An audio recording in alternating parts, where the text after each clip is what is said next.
आपने आवाज़ तो सुन ली होगी, कैसी आवाज़ आ रही है आपके प्रिंटर से। तो अगर ये सेम प्रिंटर जैसा इसमें आवाज़ आ रहा है, वैसे आपके प्रिंटर में से भी आवाज़ आ रही है, सिंपली आपको ये गियर बदलना है। जो गियर आपके स्क्रीन पे आ रहा है, ये गियर मेन मोटर का है, जिसको हम लोग पुल्ली भी कहते हैं। पुरानी पुल्ली को निकालने का जो वीडियो है, उसका लिंक डिस्क्रिप्शन में मैंने दे दिया है। ईज़िली समझ जाएंगे कैसे निकालते हैं।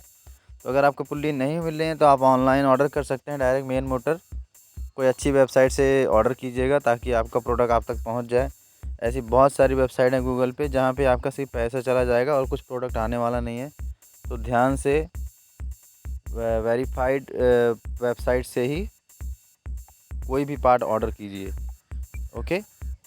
तो इस प्रॉब्लम का एक ही सॉल्यूशन है, आप पुल्ली बदल दीजिए या फिर ये मेन मोटर बदल दीजिए। मेन मोटर बदल देंगे तो थोड़ा काफ़ी दिन तक चलेगा, क्योंकि मोटर के साथ में जो पुल्ली आती है उसकी क्वालिटी अलग होती है, और जो हमको मार्केट में मिलती है पुल्ली, उसकी क्वालिटी अलग होती है। वो जल्दी घिस जाती है या जल्दी कट जाती है। तो इसको सॉल्व करने के लिए आप तो समझ गए होंगे कि क्या इसका सॉल्यूशन है। तो उम्मीद करता हूँ आपको वीडियो पसंद आई होगी। पुल्ली निकालने का वीडियो का लिंक डिस्क्रिप्शन में है। Thank you.